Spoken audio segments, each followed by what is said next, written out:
we always try to take people back to people, process, then tools, right? Because if Mm. you just introduce a tool to a bad process, all you've done is just automate a bad process, right?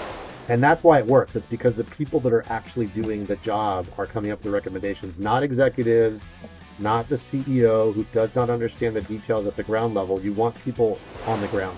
I know there's a quote out there that says, culture eats strategy for breakfast, right? Mm. Yeah. Which I would argue, okay, that's true. I think what Matt and I are more proponents of is that strategy and culture have to have breakfast at the same table. Welcome to Road to Revenue Leadership, a show that candidly explores how hard it is to create, build, and scale world-class revenue organizations by leaders that have been there, done that, and have seen the results. My name is Dylan Mendez, founding CEO of USite, and I'm excited that you're tuning in to the podcast. If you're a fan of the show, make sure to subscribe and leave a review. Enjoy. I just suggest that we kickstart this podcast, Pablo, with a little introduction about yourself. Who is Pablo Dominguez? Where you from? What would you like to share about yourself that you think might be interesting for the listeners? Yeah, so Pablo Dominguez. I am currently at a VC private equity firm called Insight Partners. I run the sales and customer success team there, but I'm originally from Mexico. Born and raised in Mexico. Moved to the United States when I was around 6, 7 years old, and Okay.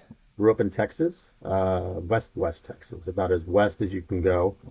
And I consider myself, Mexican, but also a proud Texan, as most people from Texas are very proud of Texas. And yeah, one interesting thing about me that people may not know is one of my hobbies is smoking meat. So I have a very large smoker, Right. and I smoke on the weekends for my family. I have 2 kids and a wife and 2 dogs, and they love to smoke meat also. So I smoke a lot of meat. You're giving me ideas for the conference, Pablo. Maybe we'll have a barbecue prepared there. You can smoke the meat Absolutely, that'd be the right great. way. So No, awesome. So, all right. So, thanks for that quick, short, sweet introduction. So, partnered Inside Partners, can you maybe also share a little bit about what Inside Partner is, do, and maybe in what way it is also unique compared to other VC and private equity firms? absolutely. So Insight Partners has been around for 25 plus years, and they have spent their entire time focused on business to business investment and growth software companies. So that's their primary focus. Whereas other firms might do, software or manufacturing, flying cars, etc. Insight has focused entirely on with the growth space in software, and so we are the experts in software investing, and we do everything from early stage investments, all to private equity investments that are majority controlled, et cetera. So it's a good array. Large presence, obviously in the U.S. Firm was started in New York, but a lot of investments also in Europe and in Tel Aviv. I think we're the largest software investor in Tel Aviv, and a lot of investments also in APAC. So very, very strong global reach. Again, very good focus on software. And I think one of the things that makes us very unique is not only the expertise in software, right? So we've got a very strong investment arm that makes sure they're always looking at the best investments. But it's coupled with once we make the investment, you get access to a team called Onsite.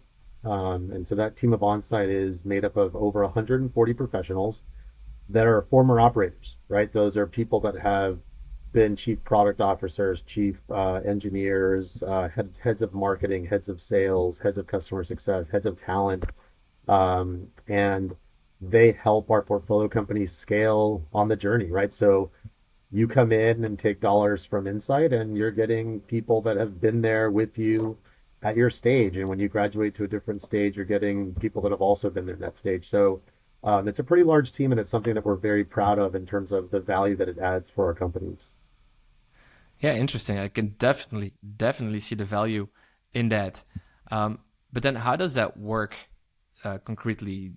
Do you have some people that are being allocated to the portfolio company you guys have invested in, and they work there alongside them, or is it really when there is a need, you guys know what people internally at Inside Partners can from the on-site team can go into into this portfolio company and help there, or how does that work? Yeah, no, it's a great question because we don't have the model that most PE firms have where, and I used to work for a company that got acquired by Silver Lake and TPG, right? And they dropped people on the ground at our company 5 days a week, right? And I actually learned a lot from these individuals because now I'm one of those, right?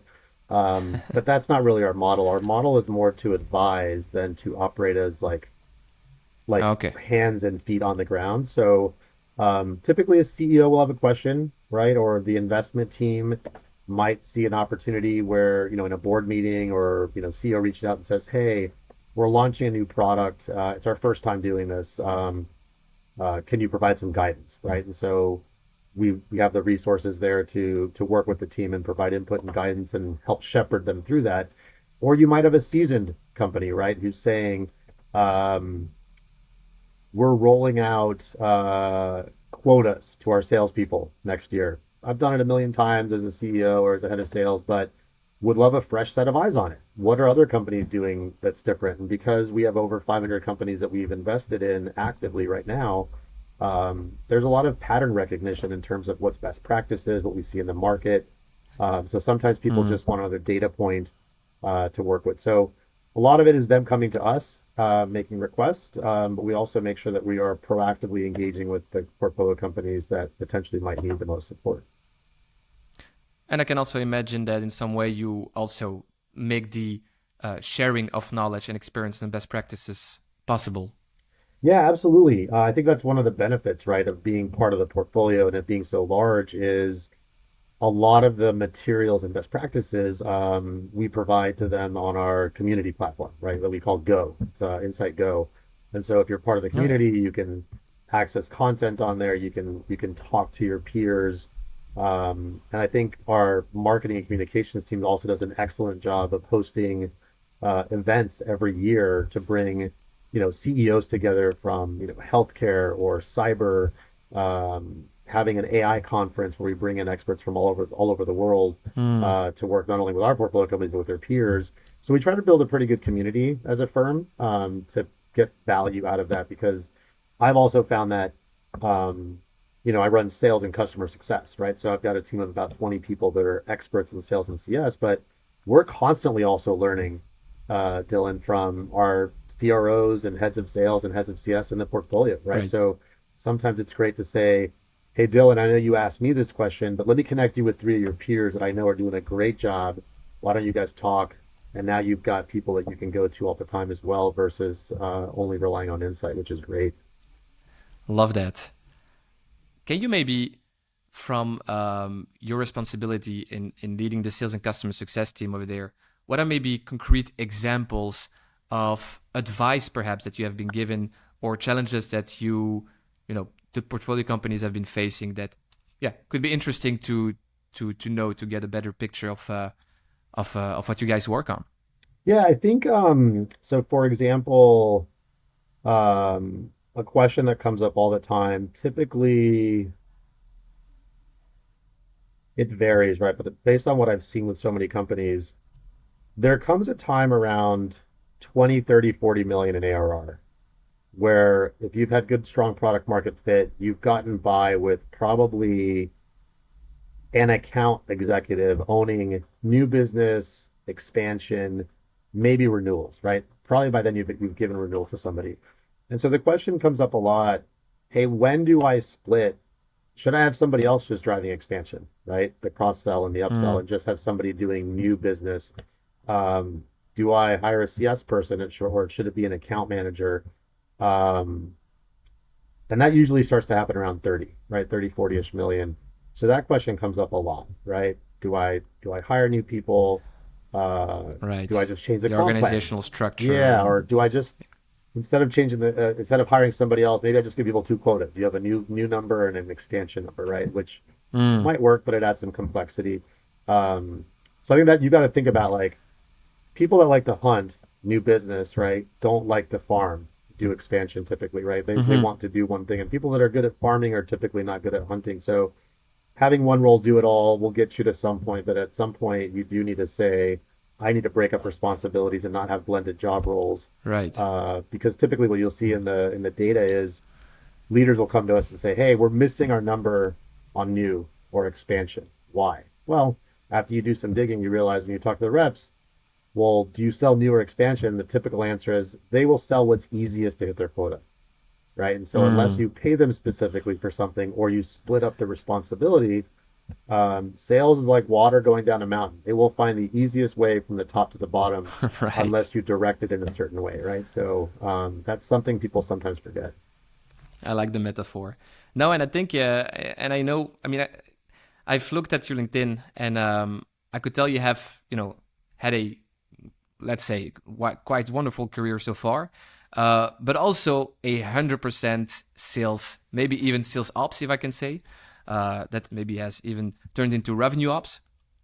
But so let's talk about that a little bit, if you don't mind, because you started as a consultant at the Alexander Group for a good 4 years, and there specifically in Salesforce effectiveness. Can you maybe kind of share that initial start of your career? Like, why did you start it there? Was it conscious? Was it unconsciously that you ended up there? And then, how did it all start?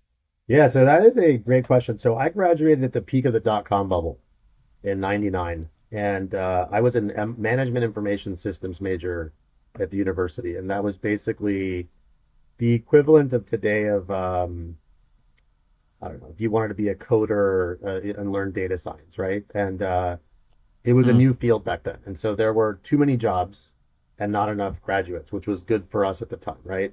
And every job offered to me after college was you're going to sit in a room and code all day, which maybe in hindsight I should have taken that job given where the skill set is needed, but Oh, it wasn't for me. Like I like to talk to people, right? Like, and so I didn't take a job. I graduated college, backpacked across Europe with my friends, and came back, and all of my friends started working, and I didn't want to do that. And I spent 3 months on Monster.com because there was no LinkedIn back then. Like that was the main Monster. I don't even know if Monster's around source of it. anymore. Yeah, Yeah. that's where you found jobs, right? And Hmm. the Alexander Group was hiring an analyst, and they needed people that were strong with computers, could do Excel, PowerPoint, and I had coding skills. And I was like, oh, I can do all these things, but I don't know anything about sales and marketing. I didn't even take a sales and marketing class in college. And they said, don't worry, we'll teach you all that. And that's how I started my career. I just literally found a job randomly and then fell in love with sales, marketing, go to market effectiveness. Did that for 4 years, did a lot of work with companies in lots of industries, healthcare, high tech. I did work at Enron. I designed the sales compensation plans at Enron before Enron collapsed. Uh, Oh, yeah, I did a lot of work for some airlines, for Charles Schwab. It was fun, man. I learned a lot, and that opened up I think that's the opportunities. good thing. I think that's a good thing also about consultancy is that you quickly get in touch with so many projects, so many industries, so many challenges companies are facing. And I think early in your career, that's maybe a very good thing to do to really quickly get a big picture of what, yeah, the Yeah, market can offer. I couldn't agree more. I think if you're early in your career and you're not sure, or maybe you are sure but you want to get well-rounded, I think consulting is a phenomenal place to start. Hmm. It's a lot of travel, or it was back then. I was traveling 5 days a week, but when you're 21, 22, you're not really tied down, right? So, or maybe you are, I don't know. But I think it's easier at that age. But you're right, it does give you visibility into industries, different types of leaders, what you like, don't like. And then that Hmm. opens the doors, I think, for a lot of other things. And you also get trained very well. Consultants provide phenomenal training on skills on public speaking, how to do meetings, how to do analysis, decks in Hmm. PowerPoint or Google, right? So I think it's a great starting point and ending point if Yeah, you want. I think a lot of overlapping skill set with the sales professional Yeah, in some way. And absolutely. also you still try to be very methodological, analytical as well, Yeah, when which is super valuable, I think, in the value selling approach. absolutely. Yeah. It's in fact a lot of the training that we sometimes recommend to salespeople, right, is the consultative skill set, right? Mm. So there's a lot to be said to that. So yeah, I think that opened my mind and the door. I mean, my career took off from there in the sense that one of the companies we were consulting for ended up hiring 5 people from our consulting firm, which was an issue, whatever, because of Oh the yeah, the conflict Alexander there. Group probably wasn't Yeah, happy with they that. weren't too happy with that, but it allowed us to leverage the work we had already done, to go in and Right. yeah, the next 8 years of my like career were phenomenal. Learning a lot about it wasn't a high performing company that was on a high trajectory, which actually I think is a good thing. I think sometimes people that have only been in rocket ships are honestly struggling in a time like today because they don't know, they haven't Mm, experienced hardship, right? And so, what do I do when everything has been going right. perfect? The I, survivorship bias. yeah, exactly. I lived through 8 years of very difficult times, but I learned how to leverage process and be effective and efficient. So it was good. Hmm.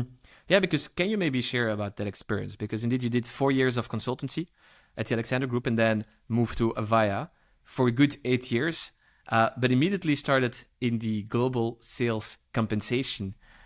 So very curious to yeah Yeah, hear about that experience. so here's something interesting about my career. So I started my first job out of consulting was in HR, running I was on a team that was running sales compensation, right, in HR for sales. And the next job I took at ADP was also starting in HR running sales compensation. So the question is like, well, hey, how does somebody that started in HR doing sales comp end up, doing revenue operations and some sales items? What if you think about sales comp? If all you're focusing on is just, hey, let's pay Dylan, this on target earnings and here's the comp plan, it's a very tactical job, right? But Hmm. my boss and I made a lot of effort to spend time with all of the sales leaders, the CRO, sales reps, really understanding their issues. And so from there, people said, well, hey, maybe these guys should help out with quota setting, right? Territories. And again, that just opened up the opportunity for, hey, let's just put this person in ops, right? And that sort of took my career from just doing sales compensation to doing, everything operations, whether it was trainings, running sales kickoffs, presidents clubs, all of that sort of became part of the purview as well.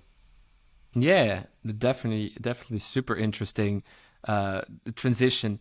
But I can also 100% see why. I think that we as human are still very money driven in some way, and I think that when you want to influence behavior, uh, yeah, playing with the sales comp, I think it's yeah, definitely a good tool Yeah, it was to the get familiar honestly, with. if I wasn't doing sales comp, I don't think it would have happened. I think sales comp, to your point, is like it's the tip of the spear for the salesperson, right? Because like how I get paid, and I want to make a lot of money, and so if you can influence that and understand it and really change the game, you build trust with people, right? And obviously, sometimes you're not their best friend because sometimes the company is looking to not pay as much for certain reasons, right? But we always believed reps should make as much money as possible if they're performing at certain levels, and so I think um, the good reps always appreciated that because they knew we were trying to reward them. Pay for performance is great as long as people are performing.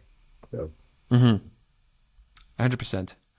So yeah, you did 8 years at Via, then 3.5 years at ADP with a similar journey, we'll say, starting at in HR with sales compensation, and then moved to more a RevOps position. But then you went to AppNexus for 4 years before actually starting at Inside Partners, and actually in parallel also starting board of advisor position at quite interesting companies. From those three elements, AppNexus, Inside Partners, Board of Advisor, are there anything that you think could be interesting to talk about? Any yeah, anecdotes? I think Any learnings? the I think my time at AppNexus in New York, so startup in New York that I joined, it's about 40 million, and then exited at about 400. Um, Probably taught me the most because it was the first time I had worked in a technical founder led company, right?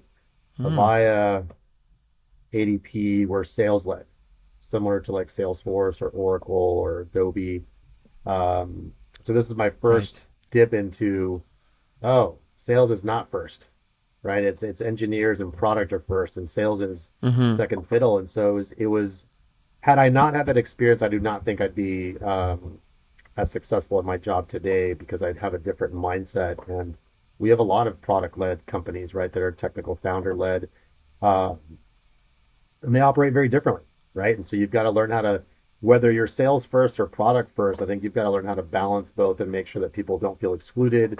It taught me a lot about how the engineering teams think about running a company, how they Mm-hmm. view sales also, right? And the role of sales. Because obviously in a sales led company, you think, hey, sales is everything. Everybody, whatever everybody does is to support us.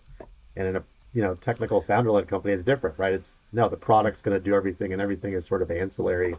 And I think there's a middle ground you have to find. But very good experience with the CEO, with the CTO, just learning how they run companies versus what I was used to.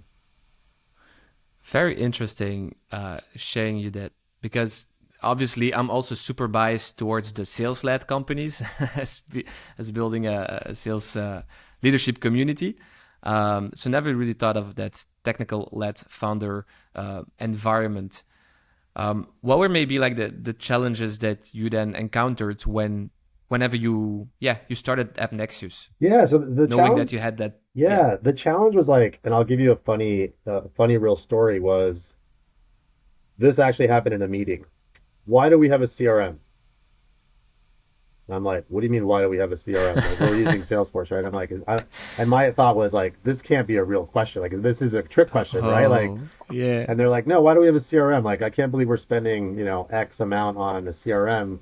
We should just build our own. This is stupid. And I was like, this is not happening. So things like that, where the mindset is, hey, well, we can build it ourselves. It's easier. Why are we paying Salesforce or HubSpot something, right? Or Right. why do we have so many salespeople? Like the product just sells itself. And I'm like, we're not selling iPhones here where they literally just sell themselves, guys. Like we're selling a Mm-hmm. technical product that does require some discussion with a human, so, some value selling, if you will. So Right. those discussions I think were shocking to me at first, but then you start to understand why.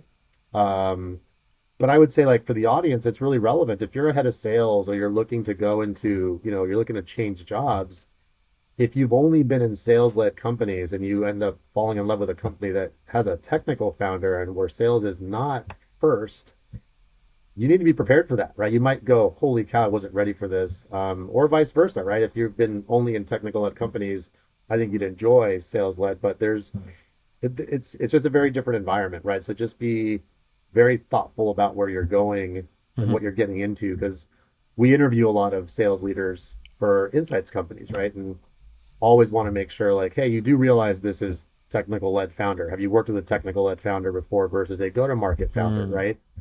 No. Okay, well, You're very specific about it. yeah, like a Interesting. technical ed founder that doesn't have go to market experience, right? Let's say if it's a first time founder, may not understand, the importance between expansion and new business or how to do renewals and all Mm-hmm. that, right? So one of the things we do at Insight is provide that level of training for technical founders through one of our partners, Winning by Design, to sort of upskill and up level them. But yeah, it was a great learning experience for me and has made me stronger for it, even though it was extremely challenging and frustrating. I can 100% imagine. But I think also very interesting from that experience is the exit that you made, because that was also something new then. Am I right? Yeah, the exit was awesome. So again, we were on a plan for IPO. However, we ended up getting purchased, which was great, right? Because that's always a good event for people. And the company I think had been around for about 11 years. So having that event to reward people for what they had done is phenomenal, right? So it was good to be part of that, the planning. And then once that event happened, I don't know. I don't know if recruiters get notified when there's things, because literally three recruiters called, found me on LinkedIn that day and said, "Hey, That was the there's the window of opportunity. yeah, there's opportunities here at Insight and some other places. Are you interested?" And yeah, that's Well, literally how it I ended up at worked out Insight from apparently. LinkedIn. Lovely, lovely. So So you heard about Insight. Did you know about Insight Partners before they No, reached I, out to I you? actually did not. I did not know much about venture capital or private equity, right? Besides the fact that we got bought by Silver Lake and TPG, Mm, and when I I was get at that. AppNexus, the startup, I would go to board meetings and there were investors there. This was not an area that I really knew much about, right? I had actually thought about leaving AppNexus when we got bought and starting my own business and doing what I'm doing at Insight because I was getting a lot of pings from people like, hey, how do I do this in sales or in operations or Right. Can product? you And I help me was like, with oh, that? I Yeah. can do this, right? And Insight was basically said, hey, you can do that for us, and really love the team, Then a the big culture. infrastructure and Yeah, yeah, I'm not mega sure if I'm I'm project. not I'm not sure if I'm entrepreneurial per se. It seemed easier to plug into a machine than try and build it myself, but that's how I ended up here. I get that. All right. So how did they then kind of convince you, or what did motivate you to join Insight Partners when you heard about the opportunity? One did a lot of research on the team, and also talked to people that worked in companies for Insight, and they really enjoyed the approach that Insight has working with them. So it's not overbearing, it's not draconian, if you will. It felt like a partnership. The culture felt like something I wanted to be a part of, which is great. Phenomenal leadership team. My boss, Hillary Gosher, who basically built out on-site the team of 140 operators plus Yeah. that I mentioned. She's done a great job building out the team, and yeah, it's been exciting. I've almost been here 5 years, and it's changed drastically since I've started, and it's awesome. So Love that energy. Love that energy, Pablo. And recently, I've also written a book, What Do Unicorns Know? And I would love to actually talk a little bit about that because I'm pretty sure that the book is also kind of if I can call it, summary perhaps of the 25 years of experience that you have had. Um, and so for the people that haven't heard about the book yet, can you maybe do the quick elevator pitch about what it is, and then I'm sure we will still yeah, deep dive a little bit on it. yeah, no worries. So the book is called What a Unicorn Knows. It's been 6 years in the making, about.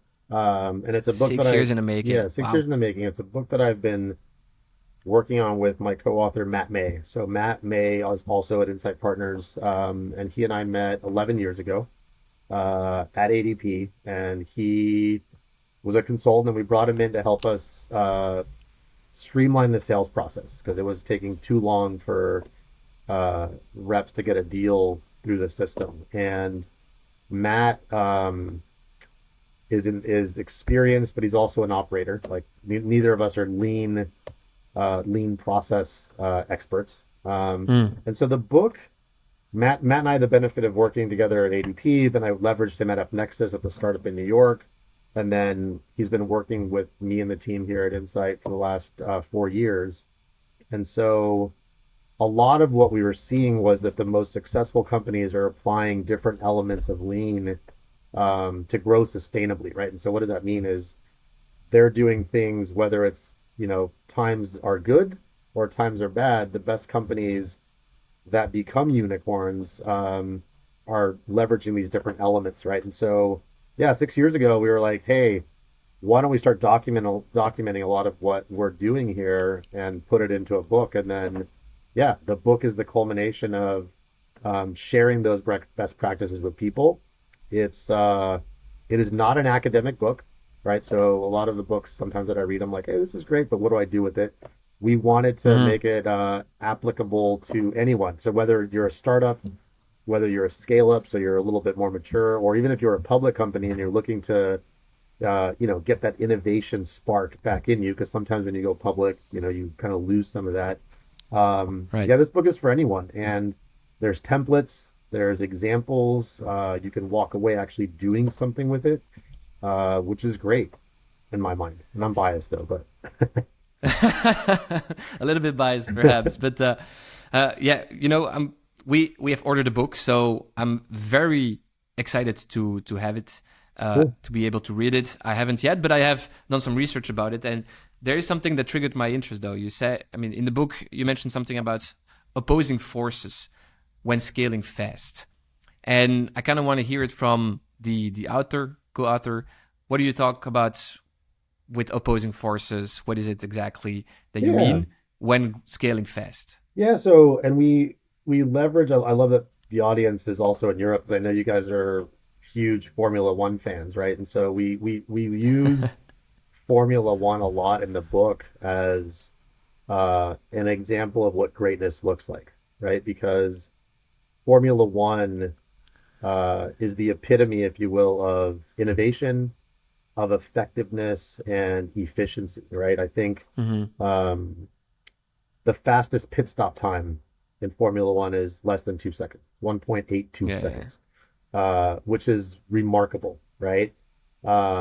And so there's opposing forces when you're on the track, right? It's no different than a car. There's drag, right? There's inertia, and so no different than a car in a company, right? You might have things slowing you down when you're trying to roll out your strategy, right? Whether it's internal politics or decision making or things move more slowly, et cetera. So those forces are opposing you. And then one of the biggest forces opposing you is waste, right? You think about yeah. Formula One, they have removed as much waste as possible from the pit stop, right? The fact that you can change four tires in 1.82 seconds, they've eliminated as much as possible. But if you think about sales, there's a lot of waste in the process, right? From the time a lead comes in to when rep is able to get the counter signature from a customer to when the customer gets the solution installed and is using it. Um, there's a lot of Yeah, process time in to there, value right? and There's a lot of people touching things. There's a lot of contracts. There's a lot of paper going back and forth digitally or not.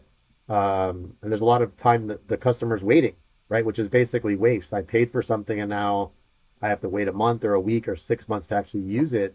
Um, that is time that is not valuable to me as a customer, right? I'm paying to use something. hmm. So a lot of what we try to recommend is to minimize the inertia, the drag, the waste in the process to make it more efficient and effective, right?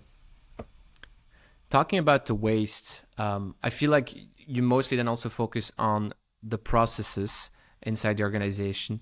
Um, how do you then also keep an eye on toolings and technology when you know that what's new today might be old in 3 months and what's new in 3 months might be old in 6 months? How do you still keep to find a balance in having your processes so optimized that you don't have any wastes, yet you still don't know what will be there in the future to, or yeah, how would you kind of approach that, that challenge? Yeah, and let me clear up something.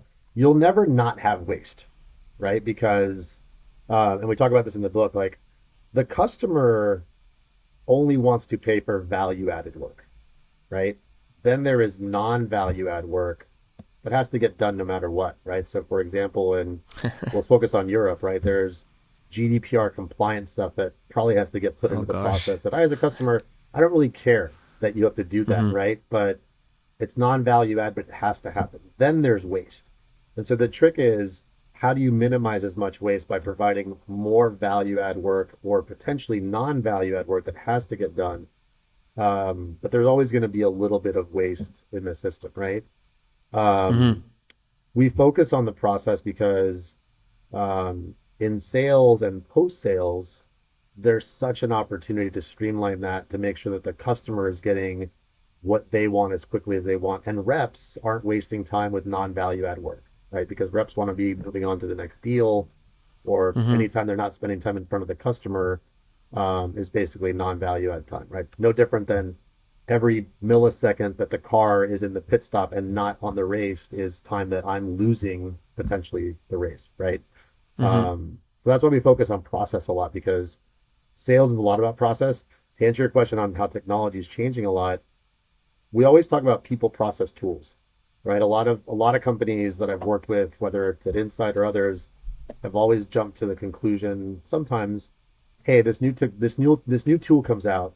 It says it's going to reduce the workload of my reps by S. They're going to be more productive, et cetera, right? We always try to take people back to people, process, then tools, right? Because if Mm-hmm. you just introduce a tool to a bad process, all you've done is just automate a bad process, right? Maybe you get some Mm-hmm. efficiency, but we always start first with, is the process optimal then add technology or people to it. So when we do these engagements with a lot of companies, and make recommended changes to the process, Dylan, it's always without adding anything. You're not allowed to add people. You're not allowed to buy anything. You're not allowed to add technology. It is just look at what you have and remove anything that is considered waste to make it better. Then test that Interesting. process.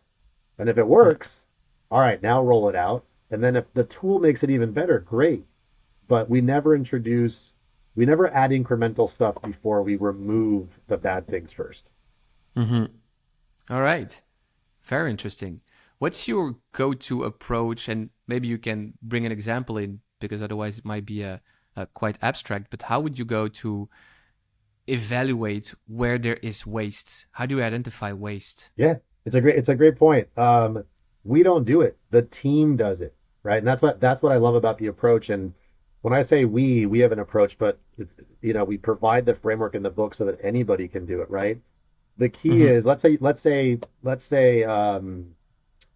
timed implementation for your product was taking 4 months, and you're like, why can't this take 30 days, right? You would bring a group of people together from legal, from finance, from sales, post sales, a BDR, marketing, implementation, product engineering, to say, okay, let's map out the current process, right? From the time a customer wants to buy something to the time it actually gets implemented, what happens, right? And so you bring in cross-functional people because let's face it, when I do my task, whether I'm in sales or in legal, I just care about my task. That's what I got hired to do, right? Rarely do I have time to think about, well, when I'm done and my stuff goes to Dylan, what happens? I don't know. I'm assuming Dylan does his job, right? And so you get Hmm. those people together, and they slowly, when you start to map out the whole process together, they go, wait, why are we doing that? Like, that's not necessary. Like, I can't believe it takes a week for this. I could do this. Just send me the email and I'll approve it, right? Like, why are you filling out these forms? And so they realize that here's all the elements of waste in the process. Once they've identified that, and that typically takes about 3 hours, right? 3 to 4 hours, they map out the process and call out Hmm. the pain points. Then you ask them, okay, all of you are the ones that are on the ground doing these jobs. Build a new process. Like if you guys are the decision makers, what should the optimal process be without spending money, without buying a tool, without adding more people, just with what you have today? And Hmm. they come up with it, right? The people that are actually doing the job come up with it, and then that is presented to the executive team for approval. Um, and that's why it works. It's because the people that are actually doing the job are coming up with the recommendations, not executives, not the CEO who does not understand the details at the ground level. You want people on the ground. Do you feel that sometimes you move then towards from a position towards an optimized position instead of really retransform the entire process or organization? If you understand what I mean. So yeah, it's a good question. Sometimes people just want to tweak, right? So you try to get them in the Right. mindset of this isn't about making changes. Like it's a blank slate. If you could, you have to guide them and say, recreate this from scratch. Like what is ideal? Think about again, if you can reduce time to implementation from 3 months to 30 days, think about how more quickly the customer gets value, right? And now they want to buy more stuff. Or how much more money we get, which means we get paid more, et cetera. The company does better, right? The economy improves. So you have to get people in the mindset of thinking differently, not just, well, let me just tweak this or that, right? Like, so Hmm. How do you? I mean, what kind of indicators, KPIs, whatever, do you look into when it comes to identifying waste? You know, what are you trying to optimize or retransform to a better metric? What are like that the indicators that you think commercial leaders, revenue leaders should really be aware of because those are the basics. Those are what we should build an organization on. yeah, so like if your sales cycle is longer than it should, right? So if you have a target that says, our sales cycle should be 75 days, but for whatever reason it's 120 days, right? On average. Well, why, right? So we should look to decrease that. If you want customers up and running in 45 days, but it's taking you 60 days, okay, well, why, right? So like time to go live. Mm-hmm. Um, I'd look at those things like sales cycle and time to go live. Also conversion rates, right? How quickly are you able to convert deals from when from a lead to a stage one opportunity to close, right? Are things getting stuck in the Mm-hmm. middle for whatever reason? And when you're looking at, if you have a good sales process, a lot of times you can say, hey, deals are getting stuck as soon as contracts go to legal. Why? Why does everything get redlined, right? And so we have this process that we use in Lean called the 5 whys. Always ask why 5 times, right? So deals are getting stuck in legal. Why? Well, because the contract's long. Well, why is it long? Well, because legal is very concerned about these things. Why? Well, because one time we got sued for this. Well, why? Well, okay, it seems like it was an exception. So now we've made it too complex for everybody, right? Oh, okay. Well, maybe we can change the contract instead of figuring something else out. So it's pinpointing where in the process you either have a bottleneck or things are taking longer than they should. So we recommend always looking at metrics at every stage of the process. What's converting, what's not. Maybe it's training, right? Maybe it's not a process issue, and just the reps are not trained on how to move something from stage two to stage three, etc. So it just depends. Mm-hmm. Super interesting. My next question is, who should be actually skilled at everything you just mentioned? Actually, who should read your book inside the organization? Yeah, so the book honestly would benefit a CEO, right? Any CEO who is wanting to optimize their organization, because we talk a lot about strategy, right? Like knowing where to focus and where not to focus. But Mm-hmm. if you're in sales, any head of CS, any head of operations that is managing a team and wants to be more effective to deploy resources. And again, if you're trying to hit your number and exceed your number, it's all about efficiency and effectiveness right now, right? Especially Mm-hmm. especially in turbulent times, right? But the beauty of the book is the best leaders and the best companies are applying these principles even in good times, right? That's what differentiates them. If you think about um, if you think about the best athletes in the world, right? When they win a gold medal at the Olympics, doesn't matter what it is, swimming, running, football, etc. When they win the next day, they're not on vacation, right? They're practicing the next day, right? Even though I just won, I'm still going out to practice because I want to continue winning, right? And so that's what Mm-hmm. my advice to people would be is always be applying these principles or others regardless of the situation because that's what it takes to be number one. Mm-hmm. Yeah, no, 100%. I think when times are good, in some way you can afford to waste because growth is still there. People are still happy. Yeah, But when times get bad, yeah, you just have to get rid out of them. exactly. Yeah, and the title of the book is also because we get this question a lot. It's like, well, hey, there's 5 principles, right? And so we talked about, the book is called What a Unicorn Knows, but we provided 5 principles called scale, right? So we try to tie it to scale, Mm-hmm. and sometimes people ask, well, hey, well, what's most important right now, right? And what a unicorn knows is there isn't one element that's the most important, right? It's how to balance all 5 elements at the right time or what's needed, and that's the secret, right? It's not, hey, just focus on accelerated value or strategic speed. They're all critical to be successful. It's just knowing the balance. Yeah, can you maybe share the unicorn model scale? What does each letter stand for? Yeah, so let's go in order for scale. So S is for strategic speed, right? We talk a lot about strategy and companies being very laser focused, especially now on what they should be doing and not doing, right? And I think that's the hardest part from a lean perspective is knowing what not to do. Right? I think a lot of companies, sales leaders, CEOs try to do everything, right? I want to go in every Mm-hmm. market. I want to roll out every product, and Yeah, it's that's really a dangerous. muscle we need to learn flex. Yeah. That's for sure. Exactly. And then the C is about constant experimentation, right? The best companies are experimenting, right? Not only with product, but also with how they go to market with sales and marketing and post sales. Um, So that means that if you say yes, then you do it at a smaller scale before yeah, rolling potentially. it Yeah, out. like test it out, right? Like test it, have a hypothesis, whether it's with your product or with your organization. The best companies are always experimenting, right? Um, Mm-hmm.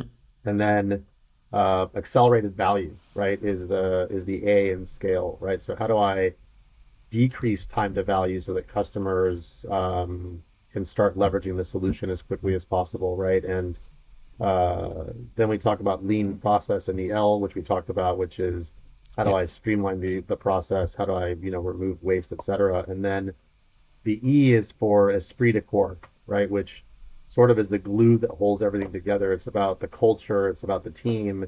Because honestly, you could have the best strategy, right? You could have all these different elements, but if you don't have the right leader or leaders in place to execute on this, it doesn't matter. And vice versa. If you have a phenomenal leadership team, you built a great culture and an organization, but you don't have clarity on the direction you're going, et cetera, it doesn't work, right? And so I know there's a quote out there that says, culture eats strategy for breakfast, right? Which I would argue, okay, that's true. I think what Matt and I are more proponents of is that strategy and culture have to have breakfast at the same table, right? Like they have to be together. Love it. One without the other is not a good combination. So 100%. Well, Pablo, I feel like we could talk for hours, definitely about your book, but luckily for us and for everyone listening, if you are attending We Are Sales, we will have a copy of Pablo's book prepared for you. Again, What a Unicorn Knows. We have spoiled a little bit already about what's being discussed in the book. But Pablo, super, super excited to have you on May the 11th. Thank you. I'm super excited to meet you live and also talk to everybody that's attending, and happy to spend time with anybody there that day. So thank you. For sure, for sure. If people want to find out more about you, Pablo, where would you like to send them to? Yeah, they're welcome to go to LinkedIn, Pablo Dominguez. My handle's Pab Texas, P-A-B Texas. And also you can go to our website, What a Unicorn Knows, if you want to learn more about the principles there and how to apply them in your day-to-day work. Perfect. And of course, come to We Are Sales conference and then you'll see Pablo in real life. Yep. See you all there. Pablo, I have one last question for you, a question I ask all my guests. Yep. And the question goes as follows. If Pablo would be a brand, what would it stand for? If Pablo would be a brand, what would it stand for? Texas. Texas. Yeah. I'm going to say that's so an American answer. Texas. All right. No, but I will take the smoking meat part also of the brand then. Awesome. No, Pablo, thank you so much. Wish you nothing but the best, and we'll see each other on May the 11th. Likewise. Thank you so much. That's it. We have once again reached the end of an episode. I just really appreciate you all spending the time. If you like what you heard, don't forget to subscribe to the podcast. Until next week with a fresh new episode.